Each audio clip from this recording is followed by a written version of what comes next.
C10, the logarithmic function.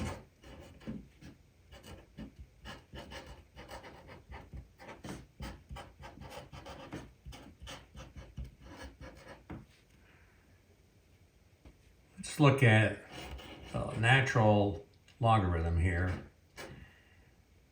When you take a derivative of this, you get 1 over x, so you cannot expand this about x equal to 0. In fact, if you recall with the logarithm,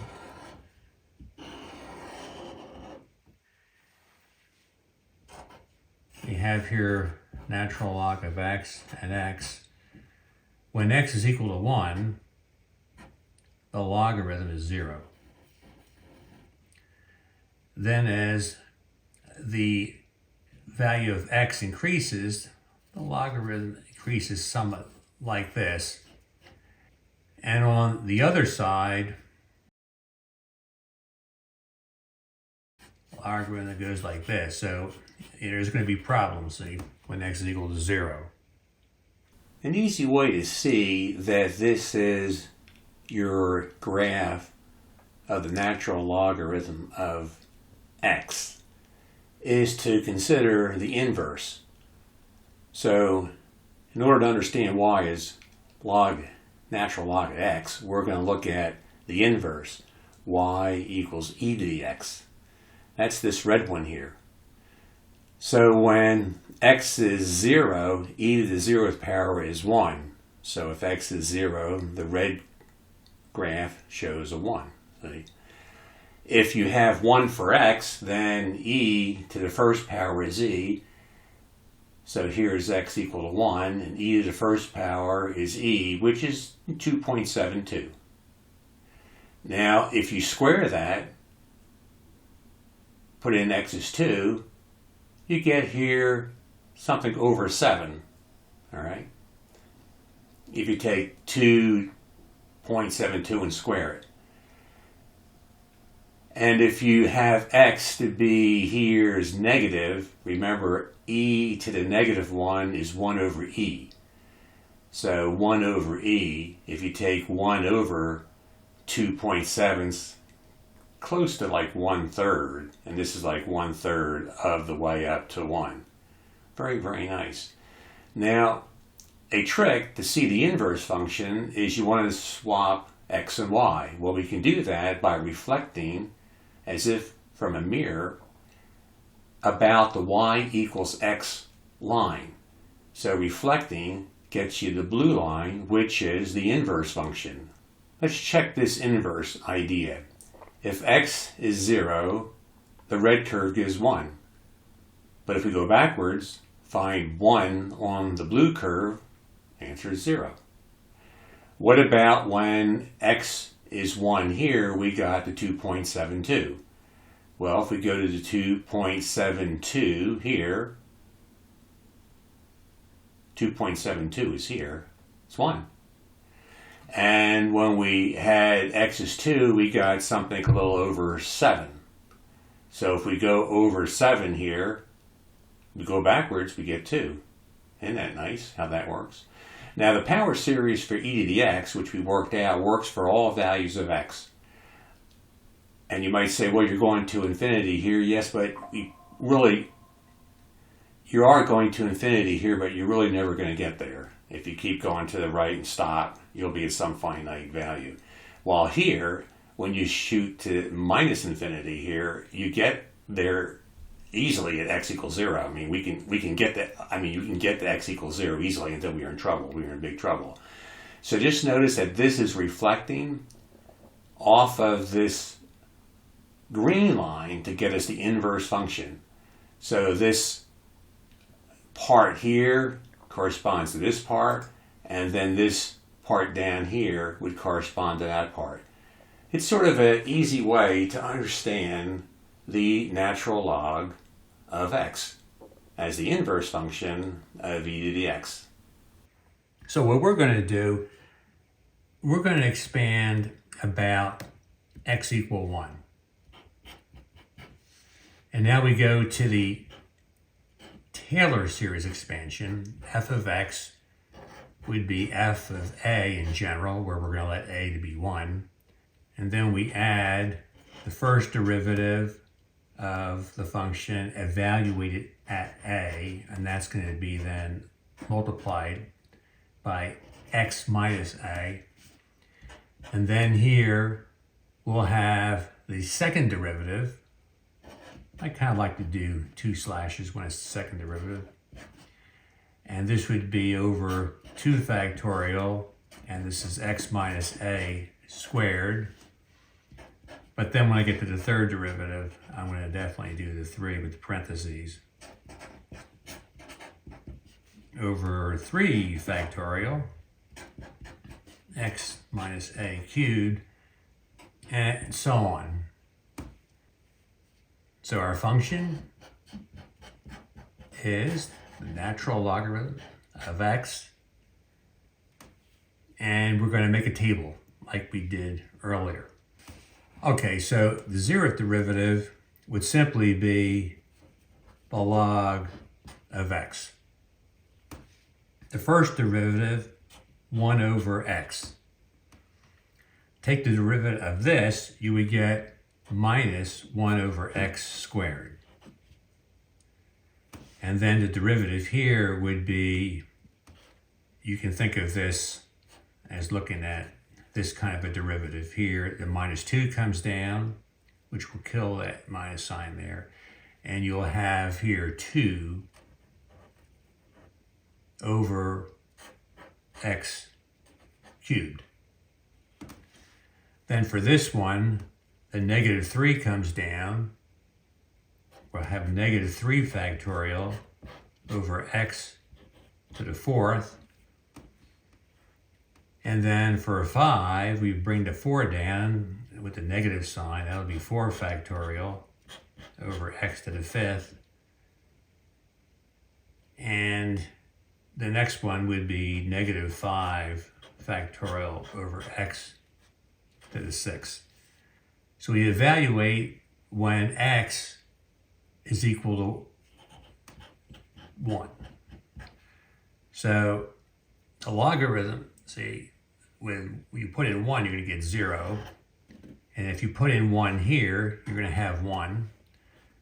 Put in 1 here, minus 1, you're simply going to have all the x is going to be 1. So this is going to be 2. This one's going to be minus 3 factorial. This one's going to be 4 factorial.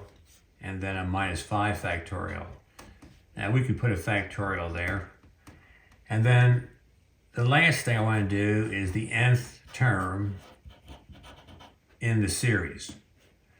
So the nth term in the series, now what you do that you have a column that gives the derivatives of the function evaluated a, we need to here divide by the appropriate factorial and multiply by the appropriate power of x minus a. So for this one, we're finished. There's nothing else to do. So this is going to be 0. For the next one, you have a 1 times x minus a. So remember the a is equal to 1. So this is going to be 1 times x minus 1. So I'll put here x minus 1. Then the next one, so this will have a minus sign, and we'll have x minus 1 squared divided by 2 factorial. So this is going to be minus x minus 1 squared over 2. Now this next one here, we have a 2 factorial, but you see that we're dividing by a 3 factorial, so that'll be a 1/3 that's going to survive there. And we have a plus sign. So this is going to be x minus 1 cubed over 3. The next one, is going to have a minus sign. And if we had the next one there, it would have been the fourth derivative here evaluated at a over 4 factorial x minus a to the fourth power. So here the minus 3 factorial in the numerator with a 4 factorial in the denominator will be a 1 over 4. So it'll be a negative sign will survive. X minus 1, the fourth power over 4. So you can see that the signs are flipping here. And these numbers are increasing. So the next one would be x minus 1 to the fifth power over 5. And then a minus x minus 1 to the sixth power over 6. So we have our result by just adding up the individual terms. So therefore, we have for the function f of x, natural log of x, expanded about x equal to 1, would be 0 plus x minus 1 minus x minus 1 squared over 2 plus x minus 1 cubed over 3 minus x minus 1 to the fourth power over 4, and we'll put one more down, x minus 1 to the fifth power over 5. Now watch this trick. I'm going to let x minus 1 equal to z. So these will all be z's up here. And here, x would be z plus 1.